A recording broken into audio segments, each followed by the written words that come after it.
Welcome to Read Aloud Day. My name is Aunty Dawn from the Caribbean Edge Kids, and I am joined today by the beautiful Aunty Sophie. Hi, Aunty Sophie. Hi, Aunty Dawn. Hi, kids.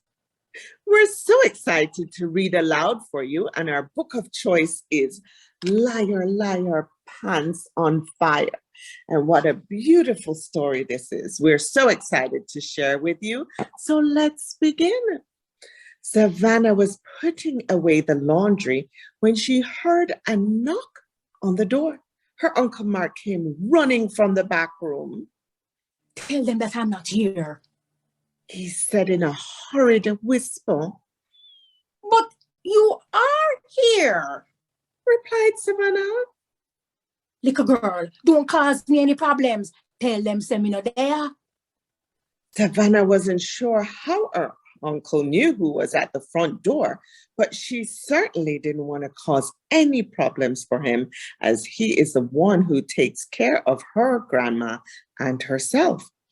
But then she had always been told not to lie. She remembered when she told her friend Sebastian from school that she had not taken his mango. The truth was that she'd been so hungry that day after not having lunch. When Grandma and Uncle Mark found out, they scolded her, and she had to tell Sebastian the truth and apologize.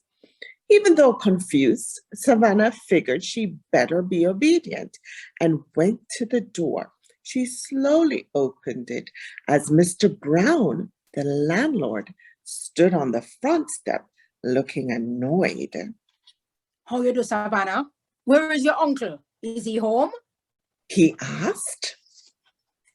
He's not here now, Mr. Brown. Savannah stuttered nervously. Mr. Brown sighed. Did he leave anything for me to collect, like an envelope?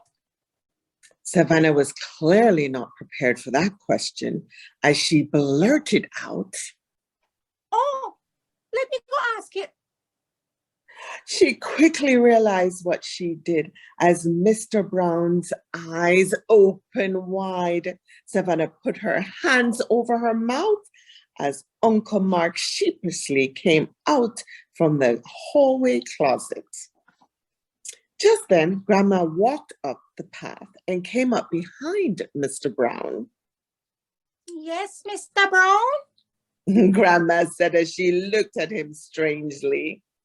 "Not used to seeing you around here so late in the month. What happened?"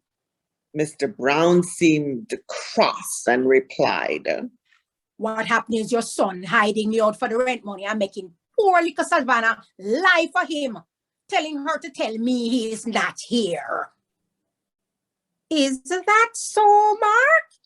Grandma narrowed her eyes. Uncle Mark was finding it hard to explain. He knew he was wrong, and now he was going to have to make it right. I know. He sighed. "Savannah, your uncle set a bad example for you today. I should never, ever tell you to lie for me or anyone else." He hung his head. "I hope I didn't confuse you. I was trying to avoid a problem and not face it with honesty as I should." Savannah nodded and was relieved that Grandma had showed up when she did. "And Mr. Brown," he continued, "I should not have been hiding from you. I should have just been honest and told you I didn't have the full amount for the rent this month." Grandma shook her head. "Let this be a lesson for us today. A child learns by example.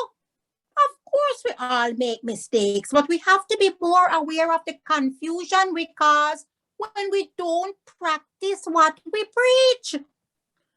"I agree with your grandma. Well said. Come back. Let me and you go reason about this like two big people. I'm sure we can work something out."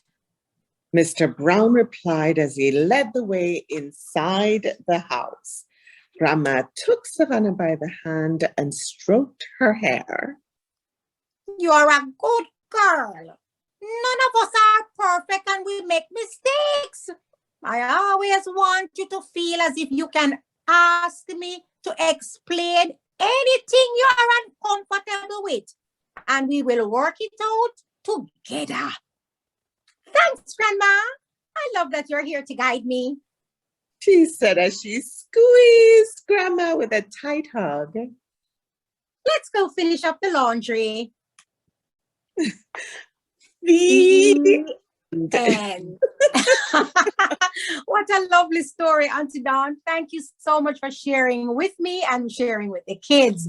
So it is with joy that we say what good, as we normally say in Jamaica when we bid you goodbye. Thank you for watching the Caribbean Edge, kids, and we encourage you to read, and read some more. Bye-bye.